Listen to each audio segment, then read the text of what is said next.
আসসালামু আলাইকুম, welcome back to my channel. আজ আবারও চলে এসেছি আপনাদের জন্য আরও একটা নতুন রেসিপি নিয়ে। আজ আপনাদেরকে বানিয়ে দেখাবো বিউলির ডালের বড়ি এবং সজনে ডাঁটা দিয়ে রুই মাছের ঝোল। যেহেতু সজনে ডাঁটা এখন সবে সবে উঠছে, তো তাই ভাবলাম যে আজকের এই রেসিপিটাই আপনাদের সঙ্গে শেয়ার করি। দারুণ একটা রেসিপি, আশা করছি এই রেসিপিটাও আপনাদের খুব বেশি ভালো লাগবে। তো চলুন রেসিপিটা শুরু করা যাক। তো এই রেসিপিটা বানানোর জন্য আমি এখানে একটা 2.5 থেকে 3 কেজি ওজনের রুই মাছ নিয়েছি। এই মাছটা দিয়েই আজকের এই রেসিপিটা বানাবো। তো চলুন মাছটা কেটে নিয়ে তারপরে একেবারে ফিরছি। তো আপনারা দেখতে থাকুন। তো মাছটা কেটে নিয়ে চলে এসেছি। চলুন এবার মাছের মধ্যে লবণ এবং হলুদ দিয়ে ভালো করে মাখিয়ে নেব।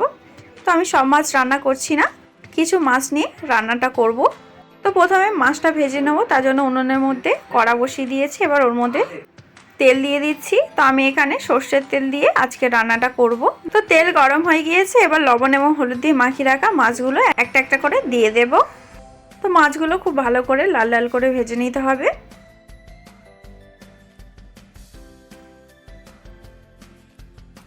তো মাছের এক পাশটা ভাজা হয়ে গিয়েছে, আর এক পাশটা উল্টে দেব। তো এইভাবে উল্টে পাল্টে মাছগুলো খুব ভালো করে লাল লাল করে ভেজে নেব।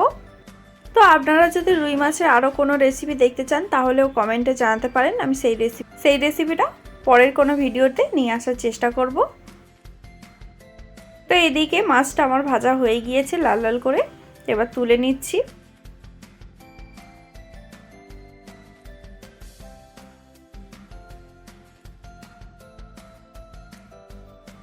এবার ওই তেলের মধ্যে বাকি মাছগুলোও ভেজে নেব।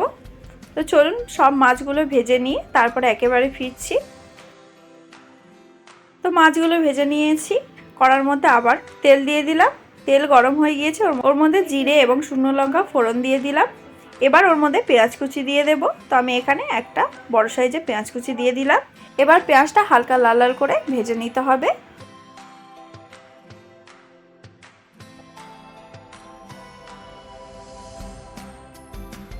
তো পেঁয়াজটা হালকা লাল করে ভাজা হয়ে গিয়েছে, এবার ওর মধ্যে আলু দিয়ে দেব।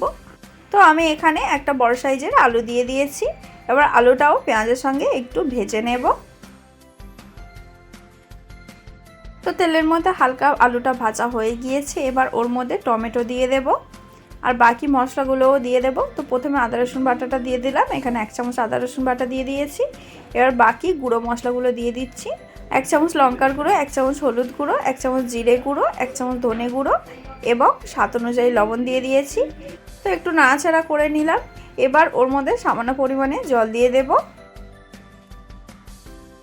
তো একদম সামান্য পরিমাণে জল দিয়ে দিয়েছি, আরও একটু জল দিয়ে দেব। তো নাড়াচাড়া করে নিলাম, আরও একটু জল দিয়ে একেবারে ঢাকনা দিয়ে দেব। তো ব্যাস দিয়ে দিলাম জল, এবার ঢাকনা দিয়ে দেব কিছুক্ষণের জন্য। তো 5 মিনিটের মতন হয়ে গিয়েছে, এখন আমি ঢাকনাটা খুলছি। তো দেখতেই পাচ্ছেন এখানে ঝোলটা একদম শুকিয়ে গিয়েছে। এবার ওর মধ্যে কেটে রাখা সজনে ডাঁটাগুলো দিয়ে দেব। তো ডাঁটাটা দিয়ে দিলাম, এবার মশলার সঙ্গে একটু কষিয়ে নেব।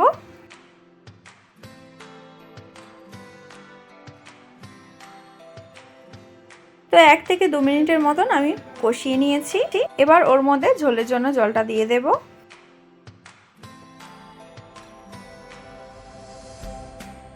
তো যেহেতু মাছের ঝোল হবে, বেশ অনেকটা পরিমাণে জল দিয়ে দিয়েছি। এবার ঝোলটা ফুটে ওঠার জন্য ঢাকনা দিয়ে দেব। তো ঝোলটা ফুটতে শুরু করে দিয়েছে, এখন আমি ঢাকনাটা খুলছি।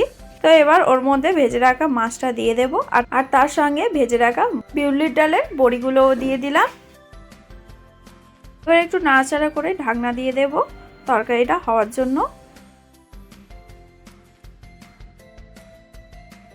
তো বেশ কিছুক্ষণ হয়ে গিয়েছে, এখন আমি ঢাকনাটা খুলছি।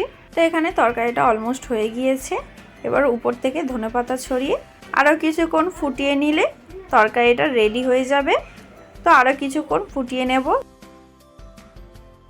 তো তরকারিটা হয়ে গিয়েছে আর আমি নামিয়ে নিয়ে চলে এসেছি। তো দেখতেই পাচ্ছেন তরকারিটা কতটা সুন্দর হয়েছে, আর খেতে তো অনেক বেশি ভালো হবে।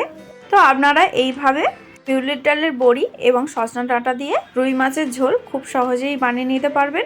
আশা করছি এই রেসিপিটাও আপনাদের খুব বেশি ভালো লাগবে। আপনারা বাড়িতে অবশ্যই ট্রাই করে জানাবেন রেসিপিটা কেমন হয়েছিল। তো আজকের রেসিপিটা তাহলে এই পর্যন্ত। আজকের এই মাছের ঝোলের রেসিপিটা যদি আপনাদের একটুও ভালো লেগে থাকে তাহলে অবশ্যই একটা লাইক করতে ভুলবেন না। কমেন্টে জানাবেন রেসিপিটা কেমন হয়েছে। চ্যানেলে নতুন হলে চ্যানেলটা সাবস্ক্রাইব করে আমাদের পাশে থাকবেন। আবার দেখা হচ্ছে নতুন কোনো রেসিপির ভিডিও নিয়ে। আপনারা ভালো থাকবেন, সুস্থ থাকবেন। আল্লাহ হাফেজ।